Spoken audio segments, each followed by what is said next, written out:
Welcome to the Eastman Sport Report, where we just got out of an exciting Sunday night football thriller where the 49ers beat the Bears 42-38. The crowd was amazing, and as you can tell, our voices are getting a little bit hoarse. It was amazing in the crowd. That last drive, so Juwan Jennings got the go-ahead winning touchdown with 2:15 to go in the clock. We were worried if that was a little early. The Bears had 3 timeouts. Plenty of time to move down the field. And the 2-minute warning. And the 2-minute warning. They got down to the 12-yard line, and the crowd was going wild. And then it got down to 4 seconds left. Oh, there's some fireworks going off. There's some fireworks in the crowd. Fireworks going over there. So it's, is that part of the Niners thing? Anyway, that's pretty cool. I don't think so. Might not be legal. Okay, so it's about 4 seconds to go. It was last play of the game. The crowd was insane. It was the end zone right in front of where we were. And Caleb Williams rolls out. They kind of blitzed him. They got extra defenders out there. He threw a bad pass, and then the crowd just goes crazy. I took a video of it, and I'll show you about here of what it looked like from our angle.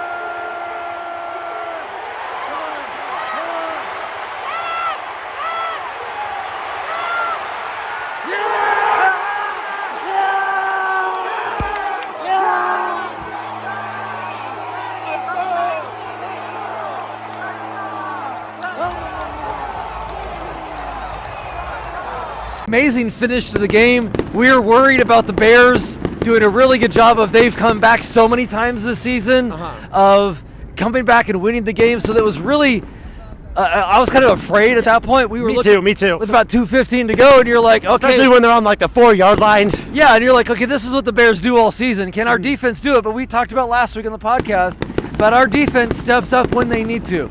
They don't get many stops. They did force 3 punts today, but they got the stop when they needed to. Yes. If we go back to the beginning of the game, it was kind of interesting as the fireworks are still going off. Hopefully you probably can hear that.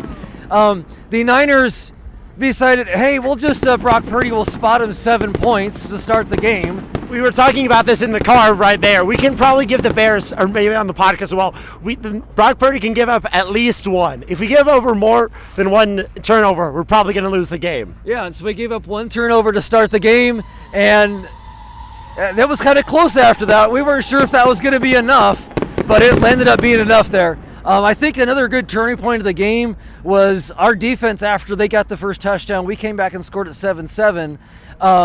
It was our defense got 2 3-and-outs. That was huge from the defense. Actually stopped them at the beginning of the game. The Bears usually do start slow, and then our offense did not start slow. We went down and scored 14 unanswered. 14 unanswered points. We did actually have to punt the first time this month. We actually had to punt, so we actually had to punt twice in this game. Once in the first half, once in the second half. But it's just an exciting game. I'm sure a lot of you saw it because it was nationally broadcast around America and probably around the world as well. But the Niners had, 490 yards? 496 yards. 496 yards, and Bears had 440 yards. Just a crazy game. Back and forth the entire way. Tied 7-7, tied 14-14, tied 21-21, and tied, 28-28 and 35-35. It was just a crazy game, tied the entire way, and you didn't know who was going to go out and win. I said in the arena, I just hope we get a good game. And we got a good game, and the Niners won. So that's what I'm excited about. I think, did we get a tweet that is showing that was the first game in NFL history that it was tied at all the different markers. So good history we were at tonight. Any last-minute thoughts there, Mitch? CMC broke the single-season reception record for 49ers. He now has the most receptions by a running back in a single season. For the Niners. For the Niners, passing, I think, Roger Craig. Yeah. Awesome game. We'll do another full-length podcast in a couple days. Thanks, everybody, for listening. And, hey, beat the Seahawks next week for the #1 seed. Go Niners.